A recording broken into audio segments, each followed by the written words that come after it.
क्योंकि इनका काम है पैसे बटोरना, पैसे कमाना, बेवकूफ बनाना। जैसे मोदी जी केंद्र में झूठ बोलते हैं, वैसे इनके जो सीएम्स हैं वो राज्य में झूठ बोलते हैं। जो भी यहाँ के विधायक हैं, एमएलए हैं, एमपी है, कैबिनेट मिनिस्टर्स हैं, इनके घरों के बाहर की गलियां ठीक है। तो कहती मोदी जी आप मत ही आइएगा, क्योंकि जो बेइज्जती आपकी होने वाली है, जो कुर्सियां खाली रहने वाली है, जो किसान विरोध करेंगे आपका, आप उसको सह नहीं पाएंगे। स्मार्ट सिटी बनाने की बात हरियाणा को इन्होंने की थी, जो वादे किए थे वो वादे धाराशाही हो चुके हैं। उन वादों पर इस बार वोट इनको मिलने वाला नहीं है। आप ये देखिए सड़कों के हालात, आप ये देखिए सबसे बड़ा मुद्दा सड़क है। आप सड़कों से किसी भी गली से गुजर जाइए, किसी भी कॉलोनी से गुजर जाइए, क्यों कॉलोनी वाले टैक्स नहीं भरते, क्यों सेक्टर वाले टैक्स नहीं भरते। नमस्कार, आप देख रहे हैं इंस्टाफीड और आपका स्वागत है हमारे खास शो में। जैसा कि आप सबको पता है कि हरियाणा के विधानसभा चुनावों की तारीखों का ऐलान हो गया है, जिसके बाद से हरियाणा की सारी राजनीतिक पार्टियों में कशमकश बढ़ गई है। सबने चुनावी अपना ऐलान जो है तैयारियां बढ़ा दी हैं। जितनी पार्टीज है वो सारी की सारी पार्टीज जो हैं अपनी तैयारियां कर रही हैं। किसी भी तरीके से वह हरियाणा की जो सत्ता है उसको पाने के लिए कोशिश कर रहे हैं। उसी बीच आज हमारे साथ खास बातचीत के लिए मौजूद हैं तनु जी, जो कि कांग्रेस पार्टी से स्पोक्स पर्सन है। मैम स्वागत है आपका हमारे शो में। आज जानेंगे थोड़ा तनु जी से, हम एक बार जरा बात करेंगे हरियाणा के विधानसभा चुनावों को लेकर, जरा अच्छे समझने की कोशिश करेंगे क्या किस तरीके से जो कांग्रेस पार्टी है वो हरियाणा में वापस सत्ता लाने की कोशिश कर रही है। मैम एक बार जरा हम सबसे पहले आपसे जानना चाहेंगे, इस बार जो कांग्रेस पार्टी है, कांग्रेस पार्टी से हरियाणा को लेकर बहुत पुराना इतिहास रहा। जब हरियाणा बना उसका पहले इलेक्शन हुए 66 में, तब भी कांग्रेस सरकार थी, लेकिन देखते देखते टाइम बाय टाइम किस तरीके से कांग्रेस एक टाइम पे बहुमत से आई और आज पतन रुका है कांग्रेस पार्टी का। जिस तरीके से किस तरीके से इस बार प्लान बना रही है कांग्रेस पार्टी हरियाणा में सत्ता वापस लेने के लिए। देखिए कांग्रेस पार्टी वो है जिसने हरियाणा पर राज किया, जिसने देश पर भी राज किया। और राज मैं इसलिए कह रही हूँ क्योंकि कांग्रेस पार्टी है जिसने हरियाणा में भी चीजें बनाई, जिसने देश में भी, केंद्र में भी काम किया।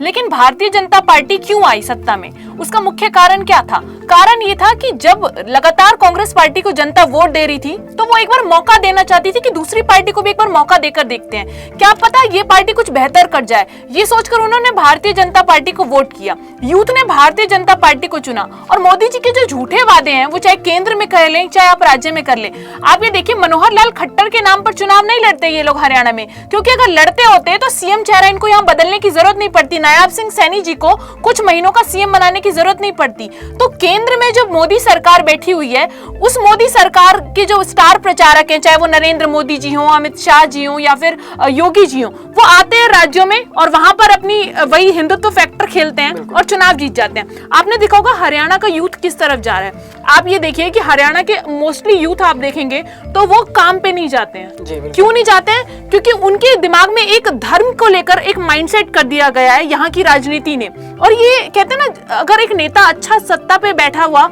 पढ़ा लिखा अगर नेता होगा तो यूथ भी पढ़ा लिखा होगा। और वो राहुल गांधी जी है। राहुल गांधी जी एक सफेद टी शर्ट पहनते हैं, वो यूथ को रिप्रेजेंट करती है कि यूथ कैसा होना चाहिए, राहुल गांधी जी जैसा होना चाहिए जो कि एजुकेटेड हो।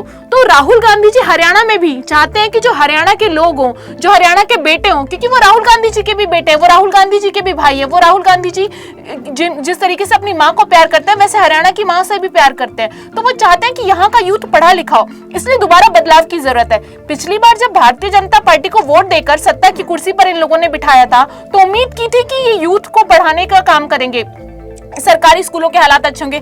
आप अगर हरियाणा की यूनिवर्सिटीज में विजिट करते हैं, हरियाणा के कॉलेजेस में विजिट करते हैं तो आपको दिखाएगा कि पूरा आरएसएस जो है वो एकदम कवर कर चुका है यूनिवर्सिटीज को। वो अपनी विचारधारा को स्कूल कॉलेजेस से लोगों के दिमाग में डालने की कोशिश कर देते हैं। आप ये देखेंगे कि यहाँ जितनी यूनिवर्सिटीज हैं या फिर जितने भी यहाँ पर कॉलेजेस हैं, वो यूथ जब मिलता है तो सिर्फ बीजेपी के लोग आते हैं, तो वो माइंडसेट उनके अंदर हो जाता है। और एजुकेशन के नाम पर इन यूनिवर्सिटीज, इन कॉलेजेस में क्या हो रहा है ये सर्वे कराकर देख लेना चाहिए। अब ठीक तो ये वैसी बात होगी जैसे निर्मला सीतारमण कहती है कि मैं टमाटर नहीं खाती, मैं प्याज नहीं खाती, वैसे अब यहाँ के एजुकेशन मिनिस्टर कह देंगे कि भाई हम तो पढ़ाई करते ही नहीं, हम तो अनपढ़ हैं। तो वो बात नहीं होनी चाहिए। और हरियाणा के जो मुख्य मुद्दे हैं, आप ये देखिए सड़कों के हालात, आप ये देखिए सबसे बड़ा मुद्दा सड़क है।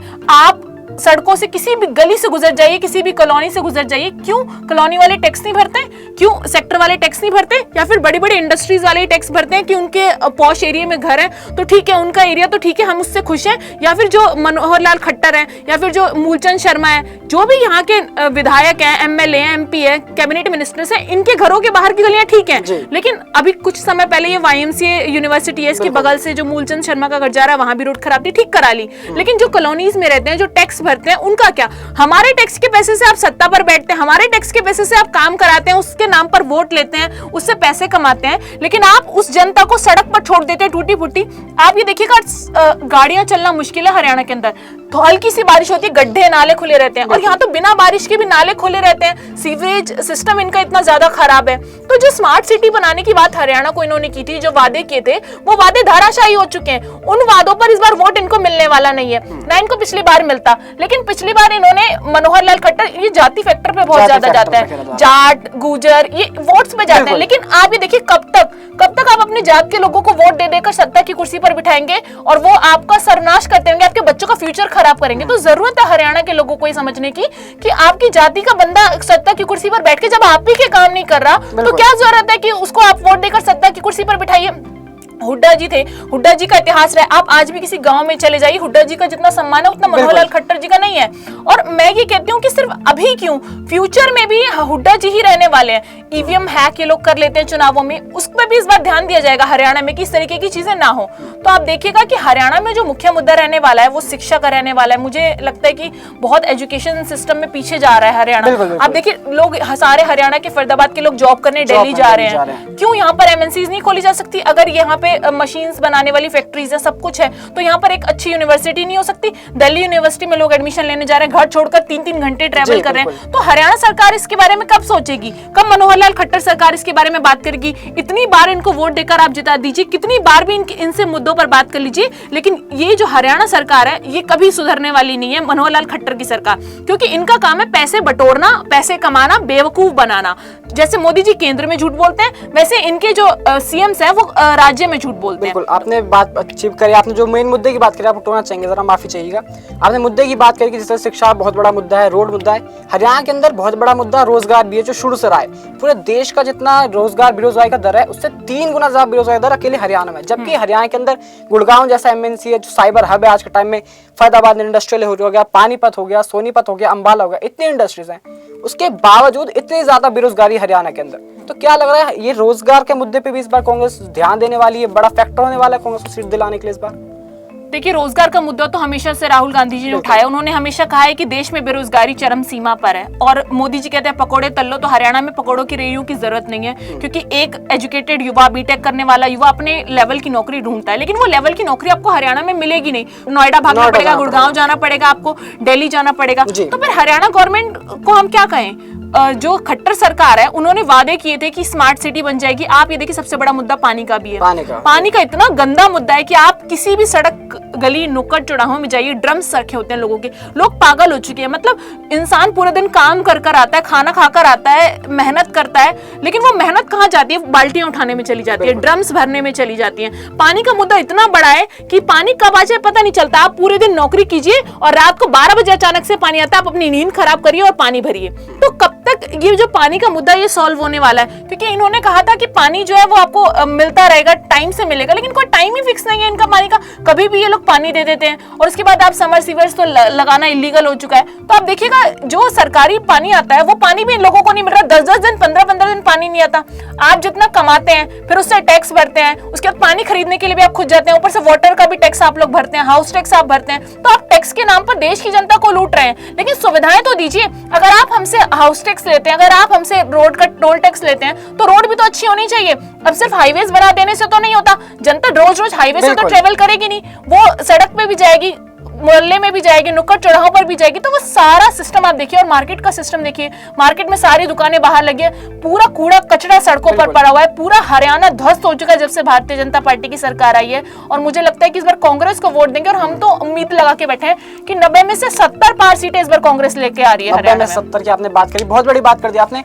पर वही सवाल घूम फिर के आता है कि जिस तरह देखा जा रहा है कांग्रेस के अंदर भी आपसी जो कशमकश बढ़ती जा रही है, क्योंकि बात हो रही है मुख्यमंत्री चेहरा कि आखिर कौन होगा मुख्यमंत्री चेहरा। बहुत बड़ी कुमारी शैलजा वहां से वो कॉन्फिडेंस अपने आपको बार-बार कई बार दावेदार दिखा चुके हैं मुख्यमंत्री पद का। वहीं दूसरी तरफ हुड्डा जी हैं जो कितने कदावर नेता रहे हैं, उनको लेके क्या चल रहे हैं। वहीं दूसरी तरफ दीपक बावरिया जी जो हमारे यहाँ के प्रभारी हैं हरियाणा के, वो ये बोल देते हैं कि किसी भी एमपी को इस बार टिकट नहीं दी जाएगी। तो ऐसे में क्या लग रहा है, ये जो कौन होने वाला है मुख्यमंत्री का चेहरा हरियाणा में कांग्रेस? देखिए, हरियाणा में कांग्रेस की सरकार बन रही है। कांग्रेस ने कभी भी सीएम चेहरा बताकर चुनाव नहीं लड़ा, वो इस बार भी नहीं लड़ेगी। आप ये देखिएगा, शैलजा जी बने, हुड्डा जी बने, बन तो कांग्रेस की सरकार रही है, और कांग्रेस की सरकार बनने के बाद आला कमान मिलकर तय कर लेंगे। कुमारी शैलजा जी बैठकर, हुड्डा जी, कभी इन्होंने आपस में बात नहीं नकारी। देखिए, हर जगह राजनीति में दो गुट होते हैं, लेकिन वो दोनों गुट आपसी सहमति भी रखते हैं। पार्टी के लिए, देश के लिए, देश की जनता के लिए, जिस जनता ने उनको वोट देकर चुना है, वो उसके लिए आपसी सहमति भी रखेंगे। और मुझे लगता है कि चाहे वो हुड्डा जी हो, चाहे वो शैलजा जी हो, कोई भी सीएम बनता है, लेकिन हरियाणा का काम होगा। ये वादा कांग्रेस पार्टी का है, ये वादा राहुल गांधी जी का है। अच्छा, आपने बहुत बड़ी बात की, चाहे कोई है पर बनेगा चेहरा जो होगा, चेहरा जो भी होगा वो कांग्रेस पार्टी तय कर लेगी, आला कमान तय कर लेगा। लेकिन जो देखा जाए इस तरह से राजनीति हो रही है विधानसभा की भी, इस बार कई तरह जैसे जेजेपी पार्टी हो गई, उन्होंने अब चंद्रशेखर आजाद के साथ हाथ मिलाना वहां पे चालू कर दिया है। तो कल यहाँ मीटिंग थी, तो राहुल गांधी जी के साथ बात हुई, तो आला कमान से सूत्रों से खबर आई कि राहुल गांधी जी पूछा कि हम हरियाणा का विधानसभा चुनाव है, ये भी गठबंधन है, क्यों नहीं कर सकते? तो आम आदमी पार्टी के साथ भी गठबंधन के कयास लगाए जा रहे हैं। तो क्या लग रहा है इस बार कांग्रेस करने वाली गठबंधन विधानसभा चुनावों के लिए? देखिए, अगर आम आदमी पार्टी चाहती है और अगर कांग्रेस पार्टी भी चाहती है, उनके नेताओं से बातचीत चल रही है, अगर आपसी सहमति बनती है, तो हम चुनाव लड़ेंगे साथ में मिलकर, कोई उसमें दो राय नहीं है। अगर हम केंद्र में लड़ सकते हैं तो राज्य में क्यों नहीं लड़ सकते? आपसी सहमति बनना बहुत जरूरी है। क्या उनके डिमांड से, क्या हमारी डिमांड से वो पूरी होती है तो ठीक है, मिलकर चुनाव लड़ेंगे। क्योंकि जेजेपी के जो नेता थे, अब बीजेपी तो विधायक तोड़ने का काम करती है, एमपी तोड़ने का काम करती है, हम तोड़ने का नहीं, हम साथ मिलकर लड़ने का काम करते हैं। तो हम अगर तानाशाह के खिलाफ, उन बलात्कारियों के खिलाफ, जो बेटी विनेश फोगाट हरियाणा की बेटी है, मैं तो कहती हूँ हरियाणा के लोगों को दो मुद्दे सबसे ज्यादा ध्यान में रखने चाहिए, एक विनेश फोगाट और एक किसानों का। हमारे किसान भाइयों को इन्होंने बॉर्डर नहीं पार करने दिया। मिश्रा टैनी ऐसे घूमता रहता है, लखीमपुर खीरी के हादसे पर जांच नहीं होती है, तो प्रधानमंत्री नरेंद्र मोदी और मनोहर लाल खट्टर को कोई हक नहीं है हरियाणा में कदम रखने का। और इनके हरियाणा के किसानों ने पहले भी कहा था और वो आज भी कहते हैं कि हरियाणा में कदम नहीं रखने देंगे। तो मैं तो कहती हूँ मोदी जी, आप मत ही आइएगा, क्योंकि जो बेइज्जती आपकी होने वाली है, जो कुर्सियां खाली रहने वाली है, जो किसान विरोध करेंगे आपका, आप उसको सह नहीं पाएंगे। क्योंकि किसानों के साथ जो अन्नदाता है इस देश में, अगर सबसे ऊपर कोई आता है ना तो वो किसान है। अगर वो अन्न उपजाएगा ना, आप खाना नहीं खा सकते, आप खाना नहीं खाएंगे तो आप जीवित नहीं रह सकते। तो मैं कहती हूँ अगर किसानों का अपमान इस देश में अगर हुआ है तो उसका बदला हम लेंगे, वो उसका बदला कांग्रेस पार्टी लेगी और उनके साथ खड़ी। और मैं आपको बता देती हूँ एक बात और, जिस दिन सत्ता परिवर्तन होगा ना, एक एक इंसान के खिलाफ केस किया जाएगा जिसने इस देश के किसानों को तड़पाया, जिसने इस देश की बेटी को तड़पाया।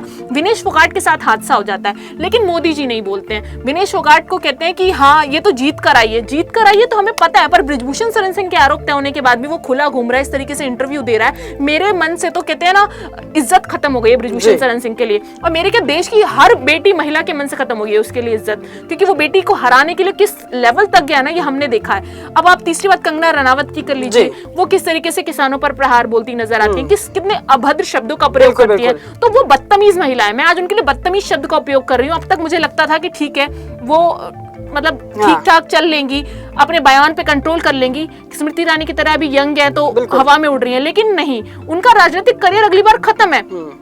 और वो ये बयान देकर जो सोच रहे हैं कि बहुत बड़ी नेता बन जाएगी, ऐसा नहीं होने वाला है। जो किसानों का अपमान कर दे, वो कह रही है रेप होते थे किसान आंदोलन में, लटका दिए जाते थे, बलात्कारी हैं ये सारे, तो ये खालिस्तानी है। तो आप जिस तरीके के शब्दों का प्रयोग करते हैं ना, फिर उसके बाद आप वोट मांगने आते हैं। आइए, कंगना रनावत हिम्मत है तो हरियाणा में हरियाणा के किसान बता देंगे, विनेश फोगाट के समर्थक बता देंगे, हरियाणा की बेटी महिला बहन आप बीजेपी वालों को इस बार बता देगी कि जब आप अपमान करते हैं उनके बेटे का, उनके पिता का, बुजुर्गों का, तो हरियाणा के लोग कैसे खड़े हो जाते हैं। पर बीजेपी तो वहीं जब इन्होंने बयान दिया, अपनी पल्ला झाड़ दिया कि कंगना रनावत से कि ये इनका अपना व्यक्तिगत है, हमारे इनकी टिप्पणी से कोई लिया देना नहीं है। बीजेपी ने हाथ दिया तो कहीं ना कहीं बीजेपी दिखाना चाह रही है कि नहीं, हरियाणा में चुनाव है, हरियाणा में चुनाव है तो ये चुनावों की स्ट्रेटेजी है, ये तो पलड़ा झाड़ेंगे। अभी चुनाव नहीं होते तो ये कुछ नहीं कहते। अब पहले स्मृति ईरानी ने कितनी बार राहुल गांधी जी को फालतू शब्दों का प्रयोग किया कि फ्लाइंग किस दी, तब इन्होंने सदन में हंगामा किया। तो ये क्या करते हैं जब चुनाव नहीं थे, अब इनको फायदा होने वाला नहीं है। अब देखिए, कंगना रनावत ने इमरजेंसी मूवी बना दी है, अब ये इंदिरा गांधी जी की इमेज को अफेक्ट करना चाहती हैं। अब ये क्या इंदिरा गांधी जी की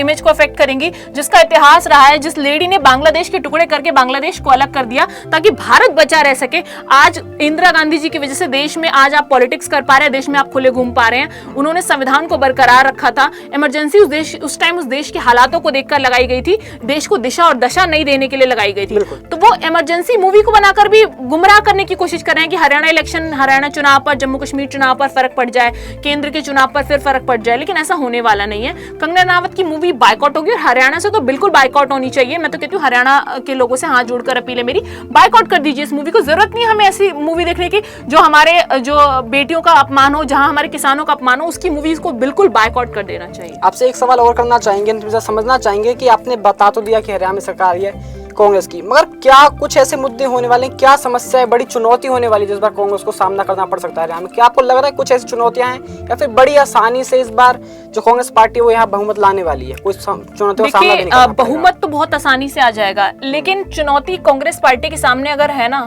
तो वो बीजेपी है। बीजेपी चुनौती इसलिए है कांग्रेस पार्टी के सामने कि इनके झूठ जो है ना, उसको जनता बहुत भोली भाली होती है, वो बह जाती है। कांग्रेस पार्टी के सामने चुनौती ये है कि इस बार इनके झूठे वादों को जनता के सामने तब तक रखते रहना जब तक इलेक्शन वोट नहीं हो जाते। अगर बीजेपी ये कहती है कि वो सड़कें बनवा देगी, तो उन्होंने पिछले कार्यकाल में कितनी सड़कें बनवाई, ये कांग्रेस पार्टी का काम है गिनवाना। अगर वो कहती है मैं पानी दे दूंगी, तो जितने साल सरकार आपकी थी उसमें पानी क्यों नहीं मिला देश की जनता को? अगर आप कहते हैं कि नाले बंद करा देंगे, तो जब आपकी सरकार थी तब क्यों नहीं नाले बंद हुए? तो जो झूठे वादे हैं, ये चुनौती है कांग्रेस के सामने कि बीजेपी के झूठे जो वादे होते हैं, मोदी जी जो स्टार प्रचारक बनके यहाँ आने वाले हैं, आप देखिएगा अभी शुरू हो जाएगा कारवां, बड़ी बड़ी महफिल सजेगी, करोड़ों रुपए खर्च होंगे मोदी जी के आने पे। तो वो करोड़ों रुपए तो इस जनता के टैक्स के पैसे, आप इतने पैसे से सड़क ही बना दीजिए तो जनता आपको अपने आप वोट कर देती।